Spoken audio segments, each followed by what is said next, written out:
মৰিগাঁও জিলা আয়ুক্ত দেৱাশিষ শৰ্মাৰ তত্বাৱধানত আৰু জিলা শিক্ষা বিভাগৰ প্ৰচেষ্টাত মৰিগাঁও জিলা কাৰাগাৰত বন্দী হৈ থকা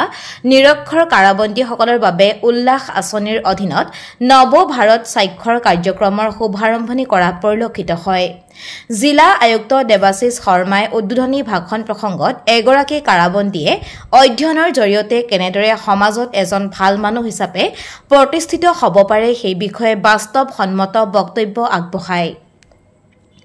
নৱভাৰত স্বাক্ষৰ কাৰ্যক্ৰমৰ জৰিয়তে উপকৃত হ'ব কাৰাগাৰখনৰ 55 গৰাকী নিৰক্ষৰ পুৰুষ আৰু 3 গৰাকী মহিলা কাৰাবন্দী। বিদ্যালয়সমূহৰ পৰিদৰ্শক অপূৰ্ব ঠাকুৰীয়াই জানিব দিয়া অনুসৰি নিৰক্ষৰ কাৰাবন্দীসকলৰ সন্মতিত কাৰাগাৰ কৰ্তৃপক্ষৰ সৈতে হোৱা আলোচনা মৰ্মে শিক্ষা বিভাগৰ অতিৰিক্ত আয়ুক্ত পল্লৱী কছাৰী আৰু জিলা আয়ুক্তৰ সুদূৰ প্ৰসাৰী প্ৰচেষ্টাত এনেধৰণৰ উল্লেখনীয় কাম কৰিবলৈ সক্ষম হৈছে। এই ক্ষেত্ৰত কাৰাগাৰৰ অধ্যক্ষ ৰঞ্জন চৌধুৰী আৰু জেইলাৰ প্ৰশান্ত শইকীয়া, অতিৰিক্ত আয়ুক্ত প্ৰমোদ শৰ্মাৰ কথা উল্লেখ কৰিব পাৰি। আমাৰ কাৰণে অতি এটা আনন্দৰ বিষয় যে আজি আমি মৰিগাঁও জিলাতো আমি উল্লাসৰ যোগেদি আমাৰ নিৰক্ষৰ ভাই বন্ধুসকলক তেওঁলোকক স্বাক্ষৰ কৰাৰ কাৰণে যে অভিযান সেয়া আৰম্ভ কৰিলোঁ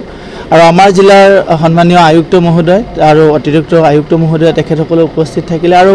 আয়ুক্ত মহোদয়ে তেখেতৰ যি হাৰুৱা আৰু মটিভেশ্যনেল স্পীচ মই ভাবোঁ যে আজিৰ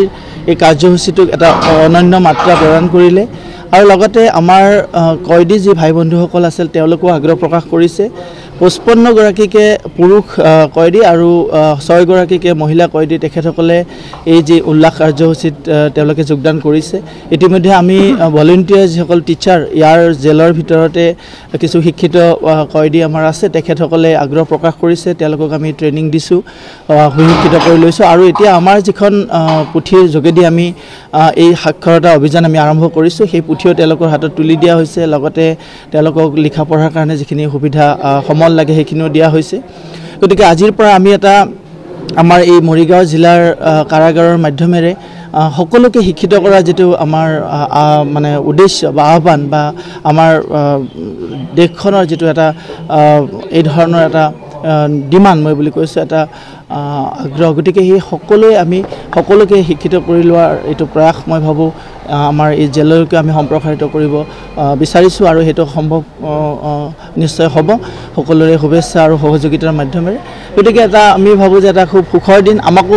যথেষ্ট অনুপ্ৰাণিত কৰিছে, কিয়নো যে এনেধৰণৰ কাৰ্যসূচী লগতে কিছু চিন্তা কৰিবলগীয়া হয়, কিন্তু আমাৰ জেলৰ কৰ্তৃপক্ষই তেখেতসকলেও আমাক সহযোগ কৰিলে আৰু আমাৰ শিক্ষা বিভাগৰ বিষয়া কৰ্মীসকল তেখেতসকলেও আহিলে, শিক্ষাগুৰু কিছু আমাৰ জড়িত হৈছে, সকলোৰে সহযোগত এই কাৰ্যসূচী আৰম্ভ হৈছে। আচলতে বিষয় আৰু এইটো আজি খুব উল্লেখযোগ্য ঘটনা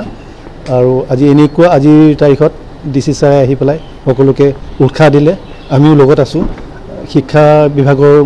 বিষয়াসকল আছে, নিশ্চয় এইটো ভাল হ'ব আগলৈকে আৰু ভাবোঁ এই বস্তুটো মৰিগাঁৱৰ প্ৰতিখন গাঁৱলৈ আমি খিচিৰিটো হৈ যাব।